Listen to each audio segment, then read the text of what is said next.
Hello, everyone. My name is Michael Kanz, and I am the author of Keys to the Garden. Keys to the Garden is a book designed to improve relationships. It helps identify what is influencing a person's actions and emotions and offers a simple four-word approach to building and strengthening a relationship with anyone. It can be found at www.keystothegarden.com. The name of my book, Keys to the Garden, without any spaces in between the words, followed by .com. This is the third video in a 3-video series. These videos are Michael Kanz, My Problems with the Theory of Evolution, Michael Kanz, How to Enhance a Relationship with the Lord, and Michael Kanz, How to Enhance a Relationship with Others. Proverbs 18:24 opens with, "A man that hath friends must show himself friendly." This verse recommends that one is to have a personal awareness of others and how to create and maintain an environment of attractiveness and desirability. This can only be accomplished by having and maintaining some kind of approach, plan, or concept that contains the relationship building and enhancing aspects. The need for this approach or concept to be discussed shortly is great. The first reason for needing this approach is obvious. People stumble or fall into relationships, fail to know and plan for any future issues adequately, and assume it is going to stay the same or magically be successful. How well is that approach working? The bonds of a relationship can be forged quickly, but time has a way of deteriorating those bonds. Everyone knows relationships do not automatically improve. They need work, knowledge, wisdom, understanding, compassion, empathy, etc. The list can go on and on and on. Relationships require a lot from people, and since the list can go on and on and on, it can be daunting and discouraging. A simple concept that can summarize most of the list is desperately needed. This summarization is the heart of this video. Besides needing some kind of plan or concept, it is important to have an awareness of others' personal differences. Everyone is unique, possessing a different number of traits and characteristics. The differences between people are too numerous to count. If one were to record in a book all the different personalities and characteristic traits of people, past, present, and future, it would be trillions of pages thick. In the previous video, I talked about having a relationship with the Lord. It is easier to discuss and describe the Lord when compared to describing and working with others. Why? Many, not all, of the Lord's characteristics are given and described to the reader. This allows one to somewhat understand him. People are different. Identical twins may possess similar outward physical features, but inwardly are different as different can be in personality, traits, likes, dislikes, talents, etc. This is why a simple four-word concept to building and enhancing a relationship with others could be a benefit to everyone. It can help a person navigate the twists and turns of one's own life and the twists and turns of other people's lives, personality, characteristics, traits, talents, and desires. Now to discuss a simple four-word concept of living and interacting with others, whether close or casual. Acceptance. The first aspect in the concept of enhancing a relationship with others is acceptance. Acceptance carries the idea of agreeing or consenting to. Everyone is unique and possesses differences in every area of life when compared to others. It is important to accept a person for who and what they are and not what anyone would want or wish them to be. This is true acceptance. Today's society is filled with expectations. Placing expectations on someone is the direct opposite of acceptance. Expectations load a person, both giver and receiver, with additional weights and burdens to be carried. It is easy to use oneself as the standard by which others should conduct themselves. Thoughts or statements like, I would or wouldn't think, feel, say, or do it that way. Another example of expectations comes in the form of modeling, using others as the standard. Thoughts or statements like, well, so and so is like this, or so and so does or says it this way. It is important not to use oneself or others as the standard by which someone else is to conduct themselves. In some way, shape, or form, everyone is a mess. They have issues, their issues have issues, and some of them have issues. Everyone is a mess to some extent. Acceptance allows someone to be themselves and not be burdened with expectations. Where would our society be if everyone believed the world to be flat? Mankind couldn't communicate across the world instantly, produce light with a flick of a switch, or something else. It is the differences in humanity that make ourselves and the world around us a better place. It helps the receiver and giver live a more creative, successful, and peaceful life. When I was a small boy, I and my sister took turns doing the family dishes. I remember those dishes well. This was the time before dishwashers. When Thanksgiving and Christmas came around, oh, you hoped and prayed it wasn't your day to do dishes. Concerning this chore, my mom said this to us: I am not asking you to like doing the dishes, but to get them done and get them done right. We learned the speed and quality of the task was in our realm of control. The task and quality control was hers. If we were slow or thinking about other things, we would be there longer. Also, if they were not done correctly, she checked, we would find ourselves redoing the dirty dish or doing dishes the next day. Accepting people is similar to my doing the dishes. You don't always have to like the various areas or personality traits of another person. But for the most part, the quality of life being with them can be in one's realm of control. Outwardly, acceptance allows the other person to be who they are.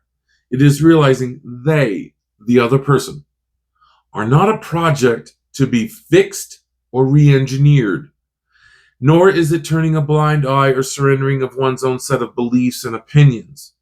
It is not a rubber stamp of approval on any and all kinds of behavior. Inappropriate or unfavored behavior must be recognized and evaluated. Then a determination must be made as to what course of action to pursue.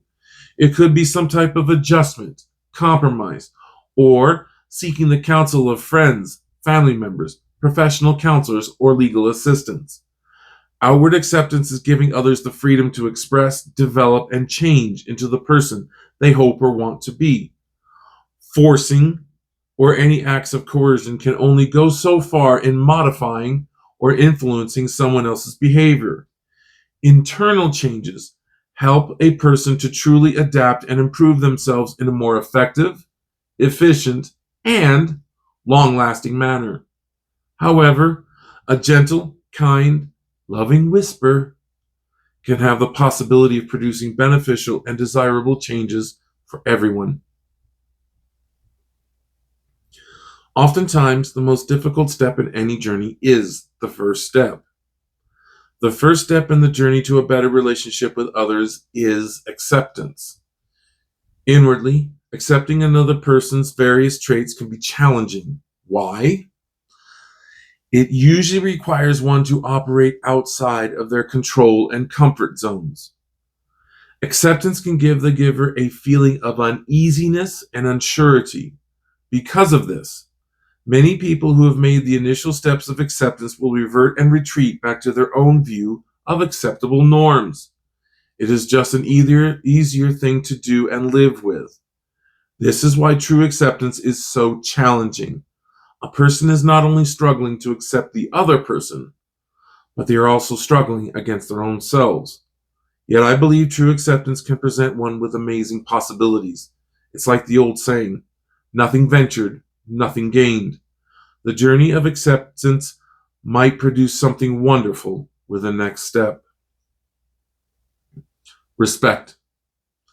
While attending a class in human behavior and interactions, the class was presented with a video of a man holding a sign in a crowded area. The sign said, "Free hugs." Many spectators thought it odd, while others accepted his offer and hugged him. One in particular was heart-wrenching. An elderly lady saw him and his sign. She stopped what she was doing and just watched him. She saw him innocently give others a hug. Then she hesitantly walked over and stood in front of him. Their eyes locked on each other. He said, "Do you want a hug?" She paused and nodded and said yes. He hugged her and she began to weep softly. He looked at her with empathy and confusion.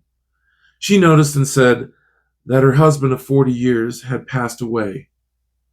She continued by saying, "I miss him and his hugs." They hugged again and she went on her way. I remember seeing the entire class emotionally moved by that experience. In today's society, the word respect is often defined in a circular fashion.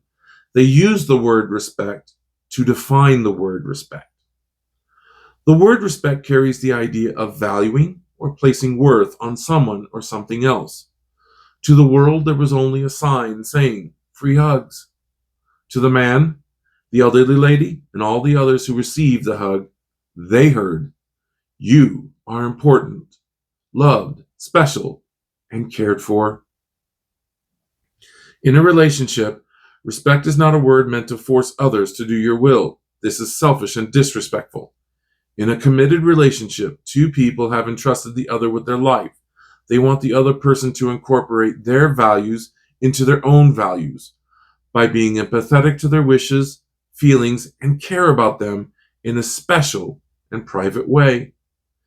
In all of us, there is a hole that aches to be filled with love, care, concern, and compassion.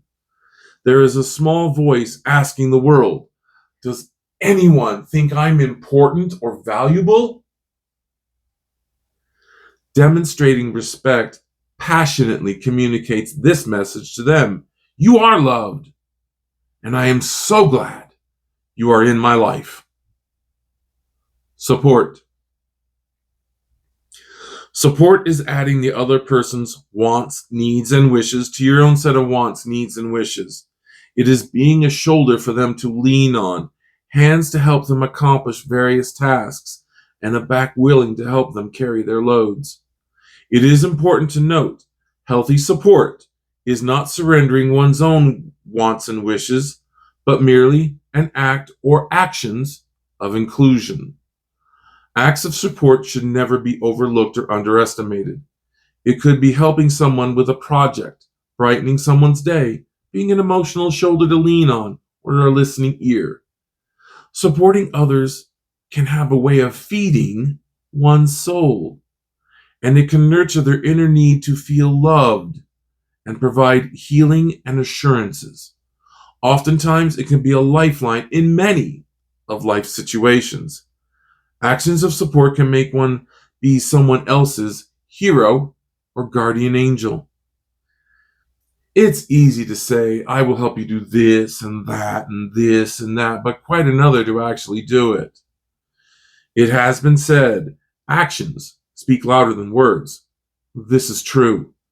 Does your loved one need help with housework, childcare, leaky faucet, carrying the groceries, or something else? Then lend them your hands, heart, mind, and help them. It is actions like these and others that demonstrate true support. Today, many people think chivalry is dead or not of any importance. I strongly disagree. Here's why. The core idea of chivalry is recognizing someone as a special person. Communicating and demonstrating their value is done through acts of kindness, empathy, and aid. Everyone wants to be treated like they are special by someone, particularly by someone who is special to them. So is chivalry dead or gone? No. Please consider these next two questions. Do I want to be treated with care and kindness?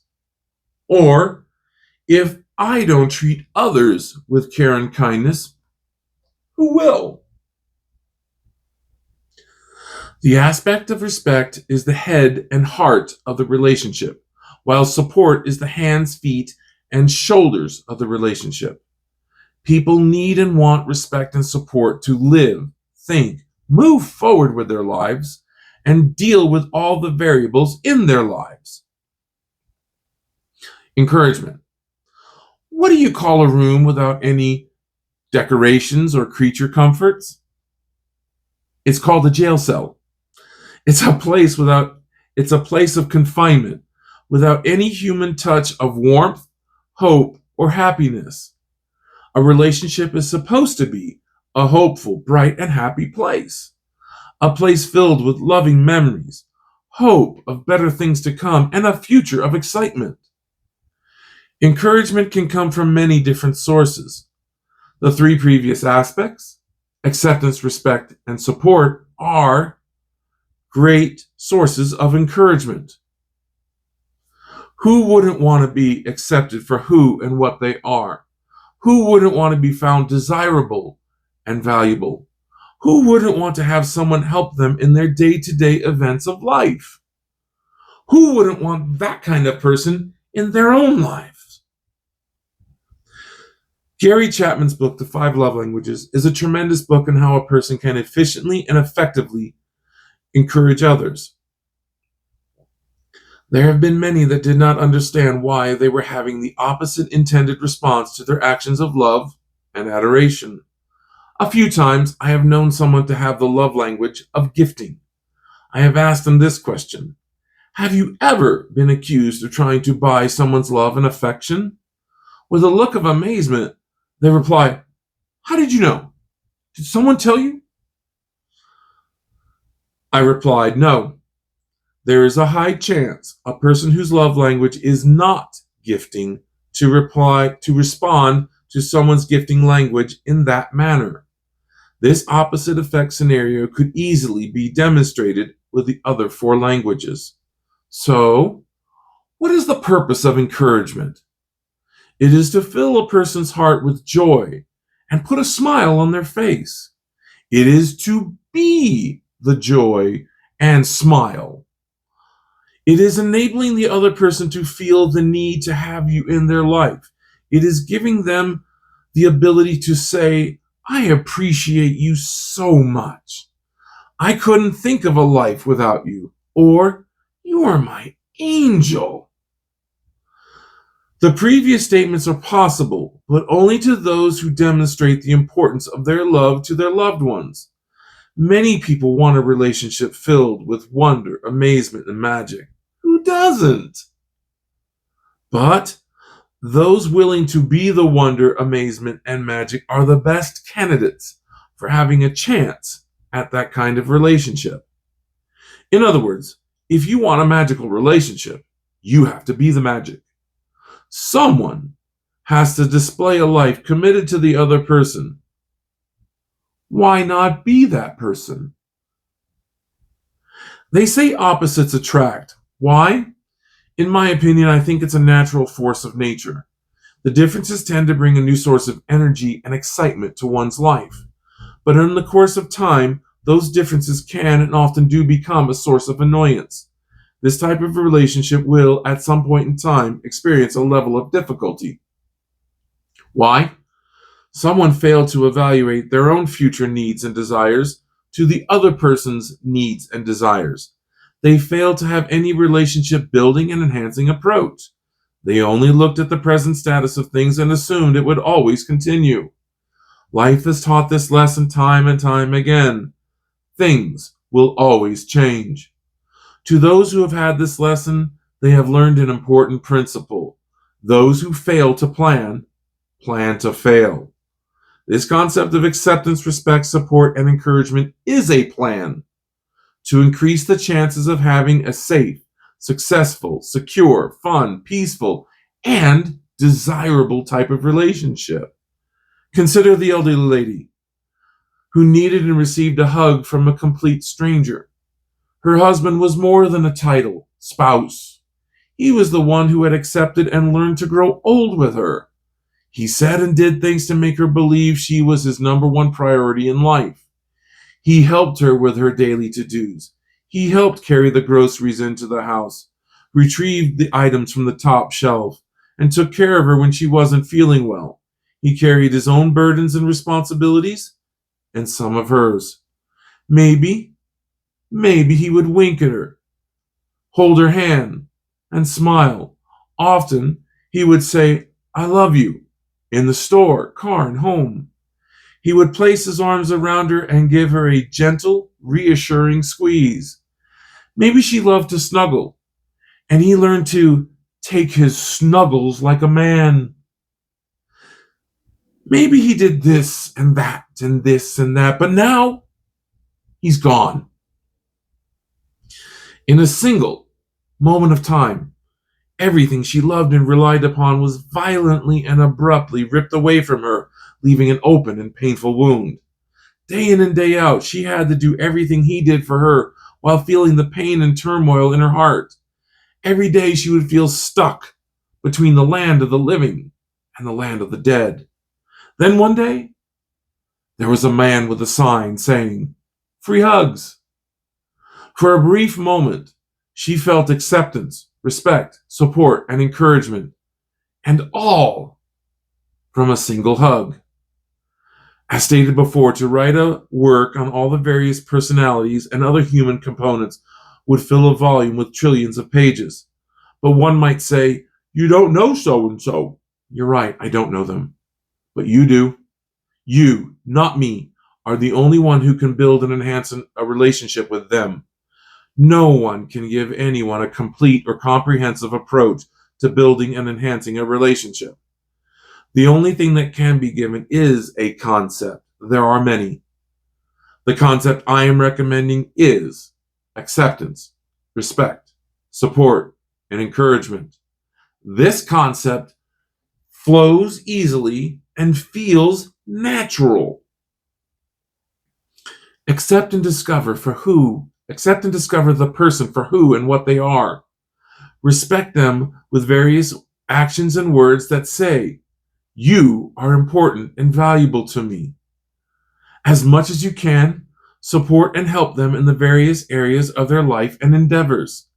Encourage them by discovering and doing things to put a smile on their face and make them feel better for having you in their life.